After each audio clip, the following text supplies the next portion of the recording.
meja lagi, murah bagus, mantap.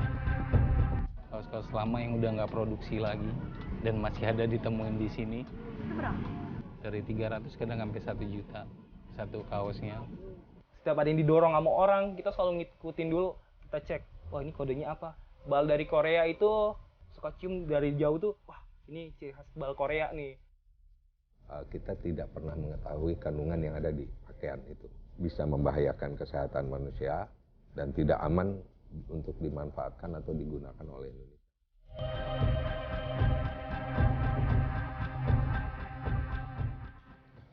Datanglah ke salah satu blok di Pasar Senen atau Pasar Atom. Kedua pasar berada di Jakarta.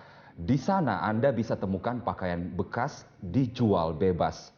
Pakaian bekas ini adalah hasil impor dari sejumlah negara, mulai dari Prancis, Tiongkok hingga Jepang. Namanya juga bekas, tentu merupakan barang second.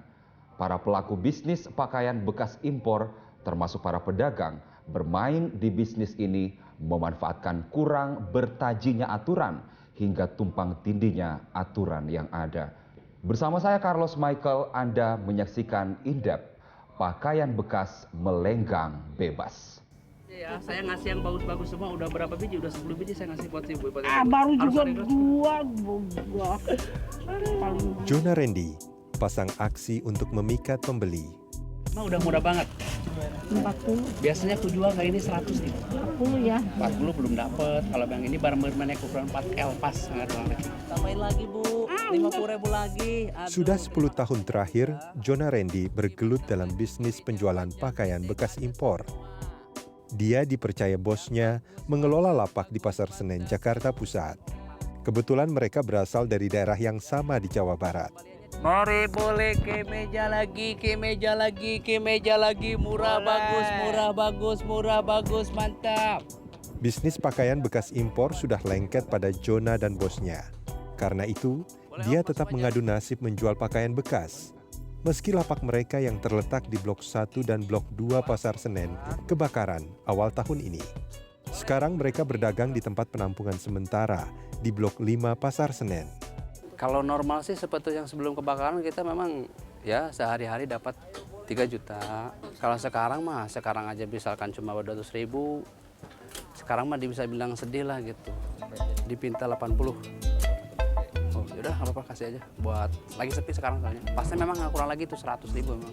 Jona dan rekan-rekannya di Pasar Senen menjadi muara akhir dari mata rantai panjang bisnis pakaian bekas impor. Lapak-lapak di Pasar Senen ini mempertemukan dua pihak yang saling membutuhkan, pedagang dan pemburu pakaian bekas. Pakaian bekas impor di Pasar Senen ini diperoleh penjual dari pedagang besar. Pakaian dijual dalam bal atau karung. Dijual di sini tuh tangan keberapa? Misalnya dari Singapura. Terus Udah tangan keduanya. keduanya. Iya. Dari Singapura langsung sini. Misalnya ke bos yang lain gitu kan. Kalau saya ibaratnya beli sama yang bos itu gitu. Jona memutar otak agar bisnisnya berputar. Maklum, belakangan perdagangan sepi. Alhasil, Jona mengatur siasat. Dia memperbanyak barang dagangan berupa kemeja dan kaos. Ini kemeja yang mereknya Burberry. Kita jual kalau kayak gini yang 300.000. Ini barangnya, ini barang Burberry. Ini kan barang-barang abal-abal.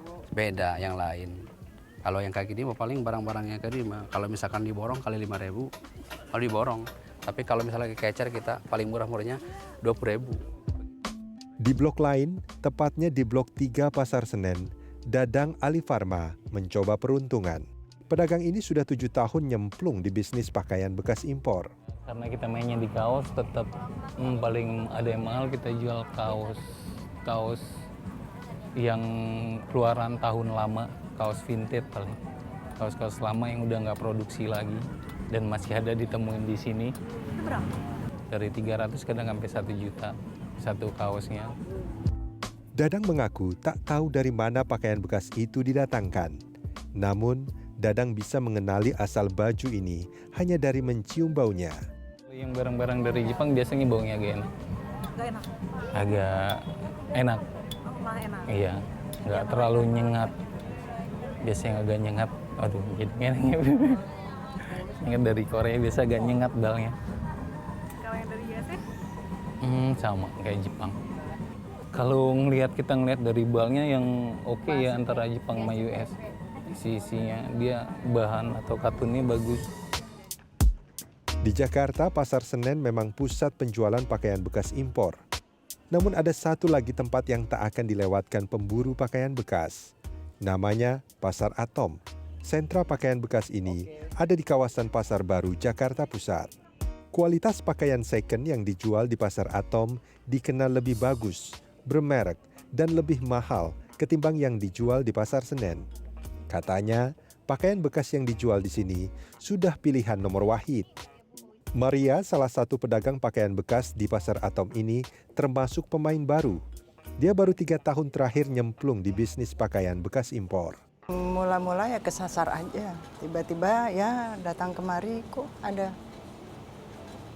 pakaian-pakaian second, itu aja. Harga pakaian bekas di sini bisa mencapai jutaan rupiah. Kita laundry dulu, sekitar ada yang 300. Bahkan kalau jaket yang benar-benar kulit, asli 2 juta. Justru yang juta udah habis. Malah itu yang paling laku kah? Ya, karena kita udah ada langganan. Pokoknya barang 1 hari taruh, kita WA, datang orang ambil. Yang beli siapa sih, Bu? Adalah yang pasti orang berduit. Seperti namanya, pakaian bekas impor adalah produk tekstil yang diimpor dari luar negeri dalam keadaan tidak baru. Artinya, diperjualbelikan setelah kepemilikan kedua, ketiga, dan seterusnya. Peredaran pakaian bekas impor sudah terjadi puluhan tahun lalu. Indonesia termasuk negara yang menjadi pasar pakaian bekas. Pelakunya tak hanya menjual di pasar tradisional, tapi merambah pasar digital. Sekelebatan bisnis ini tampak baik-baik saja. Namun kehadiran bisnis pakaian bekas impor merugikan kalangan industri tekstil dalam negeri. Tepat di sini terbit pertanyaan, pemerintah membolehkan atau melarang impor pakaian bekas?